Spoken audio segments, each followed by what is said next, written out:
സൈനികരെ അലപ്പോ മേഖലയ്ക്ക് സമീപം വിന്യസിക്കാൻ സിറിയ അനുമതി നൽകിയത് ഇസ്രയേലും സിറിയയും തമ്മിലെ ധാരണ ലംഘിക്കുന്നതാണെന്ന ഗുരുതര ആരോപണവുമായി ഇസ്രയേൽ രംഗത്തെത്തിയിട്ടുണ്ട്. ഇത്തരമൊരു സൈനിക വിന്യാസം ഇസ്രയേലിന്റെ സുരക്ഷയ്ക്ക് ഭീഷണിയാകുമെന്ന് സിറിയയ്ക്ക് പലതവണ മുന്നറിയിപ്പ് നൽകിയിരുന്നതായും പ്രധാനമന്ത്രി ബെഞ്ചമിൻ നെതന്യാഹുവിന്റെ ഓഫീസ് എക്സിൽ അറിയിച്ചു. ഇസ്രയേലിന്റെ സുരക്ഷയ്ക്ക് ഭീഷണിയാകുന്ന നടപടികൾ അംഗീകരിക്കില്ല എന്നും നിലവിലെ സ്ഥിതിയിലേക്ക് മടങ്ങി വരുന്നതിനെ സ്വാഗതം ചെയ്യുന്നുവെന്നും പ്രസ്താവനയിൽ കൂട്ടിച്ചേർത്തു. സിറിയയിലെ അബു അൽ ദുഹൂർ വ്യോമതാവളത്തിൽ ഇസ്രയേൽ വ്യോമാക്രമണം നടത്തിയെന്ന റിപ്പോർട്ടുകൾക്ക് പിന്നാലെയാണ് പ്രധാനമന്ത്രിയുടെ ഓഫീസിന്റെ പ്രതികരണമെത്തിയത്. ആക്രമണം അനാവശ്യമായ സംഘർഷം രൂക്ഷമാക്കുന്ന നടപടിയാണെന്ന് സിറിയ ഇറാഖ് വിഷയങ്ങളിലെ US പ്രത്യേക പ്രസിഡൻഷ്യൽ ഉദ്യോഗസ്ഥനായ ടോം ബറാക്ക് പ്രതികരിച്ചു. ആക്രമണം മേഖലയിൽ സ്ഥിരത കൈവരിക്കാൻ സഹായിക്കുന്നതല്ല എന്നും ഇസ്രയേലുമായുള്ള സംഘർഷം കുറയ്ക്കാൻ സിറിയ അടുത്തിടെ നടത്തിയ ശ്രമങ്ങൾക്ക് ഇതൊരു വൻ തിരിച്ചടിയാകുമെന്നുമാണ് ബറാക്ക് എക്സിൽ കുറിച്ചത്. കൂടുതൽ സൈനിക നടപടികളിലേക്ക് നീങ്ങാതെ ചർച്ച തുടരുന്നതാണ് കൂടുതൽ ഫലപ്രദമായ മാർഗമെന്ന് അമേരിക്ക വിശ്വസിക്കുന്നതായും അദ്ദേഹം പറഞ്ഞു. സൈനിക സംഘർഷം വർദ്ധിപ്പിക്കുന്നതിന് പകരം ചർച്ചകൾക്ക് മുൻഗണന നൽകണമെന്നും എല്ലാ കക്ഷികളോടും ബറാക്ക് ആവശ്യപ്പെടുകയും ചെയ്തു.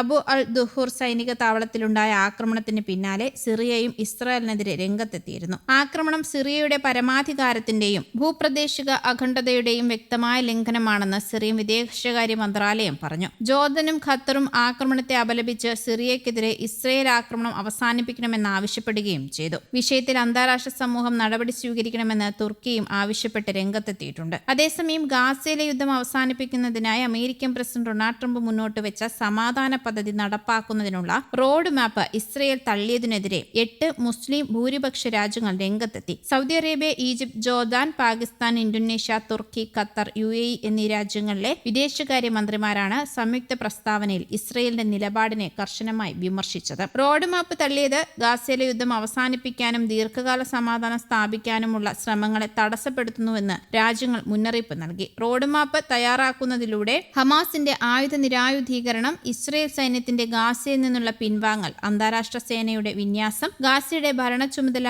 പുതിയ പലസ്തീൻ സാങ്കേതിക സമിതിക്ക് കൈമാറൽ, പുനർനിർമ്മാണം എന്നിവയാണ് ലക്ഷ്യമിടുന്നത്. ഗാസയിലും മറ്റ് പലസ്തീൻ പ്രദേശങ്ങളിലും സമാധാനം സ്ഥാപിക്കാനുള്ള ശ്രമം തടസ്സപ്പെടുത്തുന്നതിന്റെ ഉത്തരവാദിത്തം പൂർണ്ണമായും ഇപ്പോൾ ഇസ്രയേലിന്റേതാണ്. ഇതിന് തെളിവാണ് പദ്ധതി നിരാകരിച്ചത്, രാജ്യങ്ങളിലെ മന്ത്രിമാർ പറഞ്ഞു. ഇസ്രായേൽ പ്രധാനമന്ത്രി ബെഞ്ചമിൻ നെതന്യാഹു റോഡ് മാപ്പിനെ അംഗീകരിക്കാനാകില്ല എന്ന നിലപാടിൽ തന്നെയാണ്. ഗാസയിലെ യുദ്ധം അവസാനിപ്പിക്കുന്നതിനായി US പ്രസിഡന്റ് ഡൊണാൾഡ് ട്രംപും അദ്ദേഹത്തിന്റെ ബോർഡ് ഓഫ് പീസ് സമിതിയും മുന്നോട്ട് വെച്ച 15 സമാധാന കരട് രേഖ ഔദ്യോഗികമായി ഇസ്രയേൽ കഴിഞ്ഞ ദിവസം തള്ളിയിരുന്നു. ഹമാസ് പൂർണ്ണമായും ആയുധം വെച്ച് കീഴടങ്ങുന്നതുവരെ ഗാസയിൽ നിന്ന് ഇസ്രയേൽ സൈന്യം ഒരു തരത്തിലുമുള്ള പിന്മാറ്റവും നടത്തില്ല എന്ന് പ്രധാനമന്ത്രി ബെഞ്ചമിൻ നെതന്യാഹു പറയുകയും ചെയ്തു. 15 ഗാസ രേഖ ഇസ്രയേൽ അംഗീകരിക്കുന്നില്ല എന്നും വ്യാജമായ ആയുധ വിതരണമല്ല, മറിച്ച് ചെറുതും വലുതുമായ മുഴുവൻ ആയുധങ്ങളും ഹമാസ് പൂർണ്ണമായും ഉപേക്ഷിച്ചുവെന്ന് ഉറപ്പുവരുത്താതെ സൈന്യം ഗാസ വിടില്ല എന്നുമാണ് നെതന്യാഹു കൂട്ടിച്ചേർത്തതും. അമേരിക്കൻ പ്രതിനിധി ഉൾപ്പെടെയുള്ള സംഘം ഈജിപ്തിൽ മധ്യസ്ഥരുമായി ചർച്ചകൾ നടത്തി പദ്ധതി മുന്നോട്ടു പോകാനുള്ള ശ്രമം തുടരുകയാണ്. നെതന്യാഹുമായി അമേരിക്കൻ പ്രതിനിധി കൂടിക്കാഴ്ച നടത്തുമെന്ന് മിഡിൽ ഈസ്റ്റ് ഐയും റിപ്പോർട്ട് ചെയ്തു.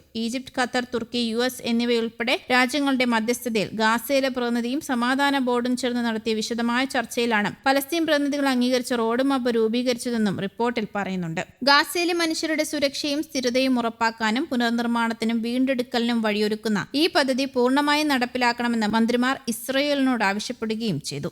News desk, Kerala Kaumudi.